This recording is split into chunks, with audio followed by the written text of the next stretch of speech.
So I can't count the times that someone has sent me a message or left me a comment saying, you know, I scrolled past your videos in the news feed for a long time because I took one look at you and thought you was some redneck Trump supporter, and I wouldn't click on your videos. And then when I did, I was surprised to hear the words coming out of your mouth.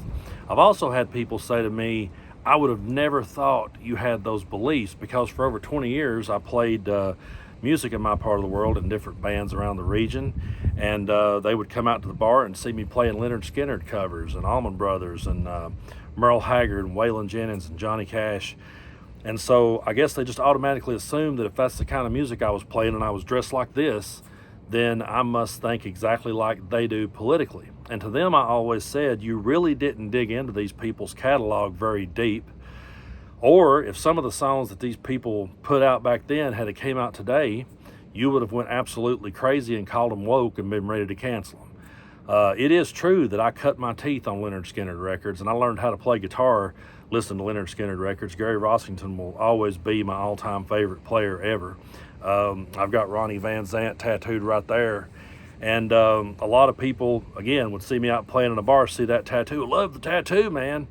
And they would hear me, you know, rip off a cover of On the Hunt, and they would think, oh, he's one of us politically. He sees everything exactly the way we do. And they would send me a friend request on Facebook, and then they would see some of my posts and go, what in the hell are you talking about? What are you saying? You can't listen to that guy, and you can't listen to that music and be one of us. It's like and I never could figure that out, because the Ronnie Van Zant that I listened to as a teenager growing up, and a lot of the songs that I cut my teeth on, and I'm not here to say that if he was with us today that he would be a bleeding heart liberal or anything like that. That's not where I'm going with this. But I heard songs like Saturday Night Special. A handgun was made for killing, it ain't no good for nothing else. And if you like to drink your whiskey, you might even shoot yourself. So why don't we dump them people to the bottom of the sea before some old fool comes around here and wants to shoot either you or me? I heard that. I heard All I Can Do Is Write About It, where he talked about the concrete slowly creeping. I heard Things Going On, where he talked about too much money had been sent across the ocean and too much money had been spent upon the moon. And until they make it right, I hope they never sleep at night.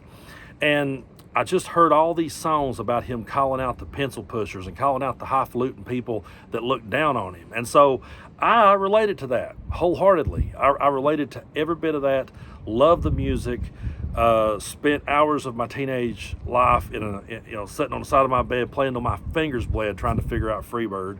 And I was the idiotic kid at 19 years old that walked into a bar, and when some drunk went, Freebird, I didn't realize it was a joke. I thought he meant it, and so we played it. And I attempted to do my Alan Collins jump during the middle of that solo and ended up knocking a hole in the ceiling and a chip out of the headstock on my Les Paul. I still got that scar on that guitar today, and every time I look at it, I think of that. But once I started really speaking out and speaking up about the politics, it was like, you can't play that music. I did a tribute show to Skynyrd online on October 20th, which is the day of the plane crash. And I had people saying, how dare you play Lynyrd Skynyrd music? And I was like, I love this music, the 1970s Ronnie Van Zant era. Now, the modern band that came later, yes, they definitely are MAGA. They definitely are right-leaning 100%. But I just did not feel that Ronnie Van Zant wrote that music for one political party, especially considering they supported Jimmy Carter for president back in the 70s. But recently I met a lady named Lori, and she's a very interesting person because she started up an all-girl Lynyrd Skynyrd tribute band. And when I heard about that, I was like, well, I got to check them out. They're called Lynyrd Skynyrd. And I was like, whoa, an all-girl Lynyrd Skynyrd tribute band, sign me up. And so I got to meet her and talk with her online, and she pretty much had the same experience I had, which is when people found out her progressive values, suddenly you can't play Skynyrd anymore. So take a look at this clip, and then we're going to talk more about growing up in the South and being a progressive and also being a fan of Lynyrd Skynyrd. Take a look. When we first started, it was really cool, and people were like really open to it, and we had all different kinds of people, coming to our shows. But once we got into the Trump era, and people found out what my politics were, and they found out that it's like, oh, well, she's a Democrat, and it was just like a lot of people stopped coming to our shows. got a lot of complaints online, like, how dare you, like, as if, like, this music somehow belongs to a certain political class, which, really bugged me. But at the same time, it was like, well, I think I'm going to open it up now because of that. And so I experienced that same type of thing. I can really relate to Lori on that one. And then she and I proceeded to have a conversation about the songs that Ronnie wrote that we related to. And we also brought up something that a lot of Skynyrd fans don't like to hear, and that is that Ronnie Van Zant himself was considering taking down the Confederate flag on the Street Survivors tour, the tour that they passed away during. And also, years later, around 2014 or 15, Gary Rossington came out and condemned the Confederate flag. And I know that's going to piss off a lot of Skynyrd fans, but here's more of this conversation. Yeah, but like you said, I mean, you've got all these like songs that Ronnie wrote that seem like, I mean, not that he was ever like a liberal, but I think that his mindset is more along the lines of like, I don't like these like pencil pushing, Mm-hmm. you know, bureaucrats and, these suit boys who are telling me what to do. And, I don't Mm-hmm. like people who think that they're better than me. And, I Yeah. just think that if Ronnie was alive today, I don't know, how would he what do you think? I mean, It's you've hard got to like tell. the remaining Van Zant brothers that actually support him, and I've, seen Mm-hmm. pictures of them at Trump rallies, Mm-hmm. and they play on Fox News, and Yeah. the current lineup, they do belong to the Fox News world. So Yeah. I don't know that's I've had so many heated debates about this subject with people. Like you said, that you just gets mad and automatically says Ronnie Van Zant would hate your guts. But you know, I think that like I said earlier, he and you just put it really well the way that you put it about him, talking about people that look down on him. He always just seemed to me like that he was more on our side, but I feel like what happened as time went on, they just figured out what sold and they figured out where their demographic was, and they just kind of gravitated toward that. But I don't know if you remember this or not. This was one of the most interesting. This is something a lot of people don't even talk about or bring up, but at some point there, and I think it was like around 2014 or 15, somewhere in that ballpark, Johnny Van Zant, Ricky Medlock, and Gary Roston went on CNN, and they said they were no longer going to fly the Confederate flag at their shows, right. and that they talked about it. It's hard to find that clip back even, but they talked about it. And Gary Roston said, when we started off, that was used as a marketing tool to help sell Southern rock. And Yeah. he said, and then over the years, he said that flag got, completely hijacked by groups like skinheads and the KKK. And he said, it's got just such a bad image with it now. There's no way he said, there's no way to defend it anymore, to spin it. Now that's Rossington saying that, that's an original member sitting there saying that. And he really kind of Yeah. went to bat and said it. Well, then suddenly there was this huge backlash. And there was people saying that Skynyrd had sold out and Skynyrd had went woke. And it was one of those moments, it was very brief, because I remember seeing Johnny Van Zant kind of come back out and try to smooth it over and be like, we didn't mean to offend anybody. We're really sorry. And we're going to put like half American flag and half Confederate flag. And they did that just for a brief time. And then all of a sudden it was just the American flag behind them. And now if you go find albums like that Southern by the Grace of God live album that they did in 87 that used to have the Confederate flag coming up out of the crowd, now it's an American flag. And the one that was called Legend that used to have a Confederate flag behind them, that's now just blanked out and is red. So they definitely, even now, even today, they sort of steered away from that. But a lot of people don't talk about that. And it's one of those moments where I almost felt like that you was probably hearing Rossington just speak the truth from his heart. And then it was like somebody's like, dude, that was a bad move. Now go out there and try to appease your demographic. At least that's how it felt to me.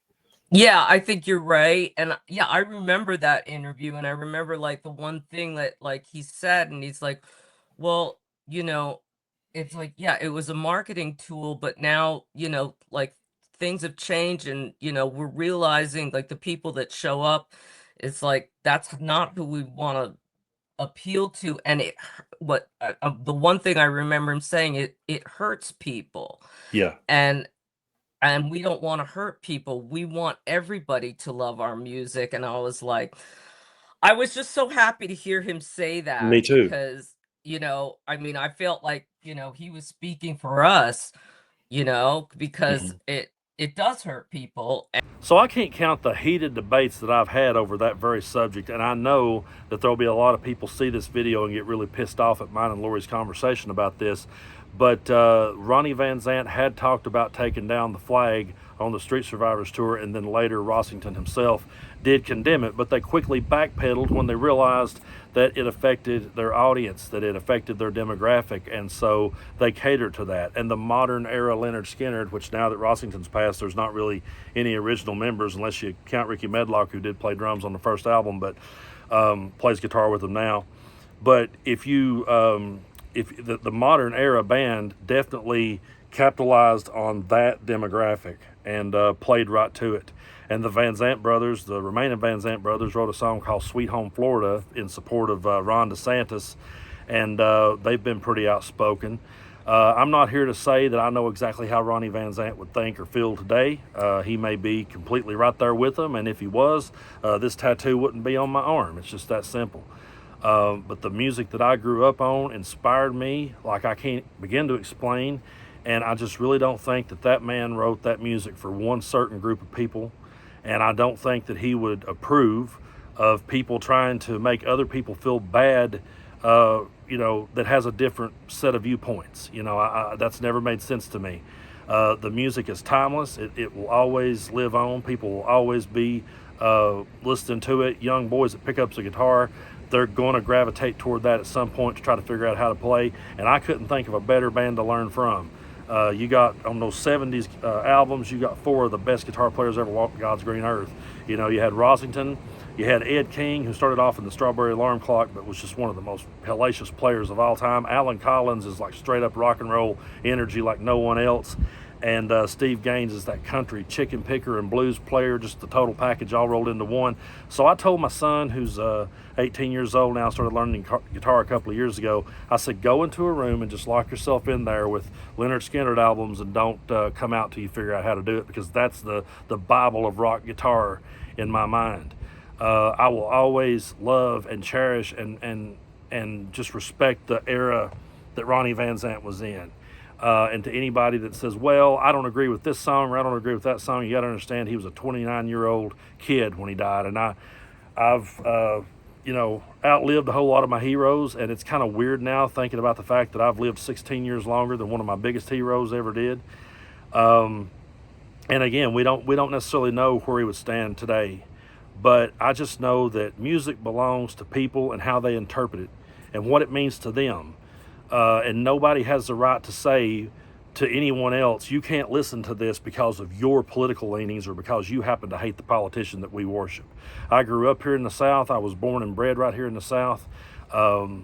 I dress the way I dress. I'm unapologetic about it. I listen to Lynyrd Skynyrd, the original band, and love them, and I'm unapologetic about it, and fuck anybody that don't like it. I will gladly cover Saturday Night Special when I go out to play. I will gladly sing that song, because if it came out today, y'all know you would call Ronnie woke and you'd be ready to cancel him. So I just wanted to make this video. I've been wanting to make it for a long time, and when I talked with Lori, I said now's the chance to put this out there for the world to see, because this has been a subject that me personally, I've been wanting to talk about this one for a long time. It's one of those things where I put out videos talking about what I want to talk about and what's on my heart and what's on my mind. If this video gets 1 million views, great. If it's one of my least viewed videos, that's fine too. I just needed to get this one out. And so if you want to hear that full interview that lasted over an hour, about 1 hour and 20 minutes, if you want to hear that full interview with me and Lori, you can go over to my Patreon. It's tagged in the description of this video, and you can hear us sit there and just fangirl and fanboy out for about 1 hour and 20 minutes over who I consider to be the greatest American rock and roll band of all time. So, yeah, on that note, I think I might go bust out Give Me Back My Bullets. That's my favorite Skynyrd record. That was also Lori's favorite Skynyrd record. So, yeah, Give Me Back My Bullets would be number 1. Nothing Fancy would be number 2. Then probably Pronounced. And then, God, I'd have to go with that live album. I listened to that a while back on my way to Nashville, and all the way through with the outtakes and the ones that was previously unreleased. there's not a better live recording ever. You listen to that solo Alan Collins did in the middle of the Crossroads cover by Cream. Yeah, if that don't make you want to go to the altar of rock and roll guitar, nothing will. So anyway, I appreciate everyone's support here on the channel. I am unapologetically progressive. I unapologetically lean to the left. I unapologetically oppose Donald Trump and everything that the fucker stands for. And I love Ronnie Van Zant, and you can kiss my ass if you don't like it.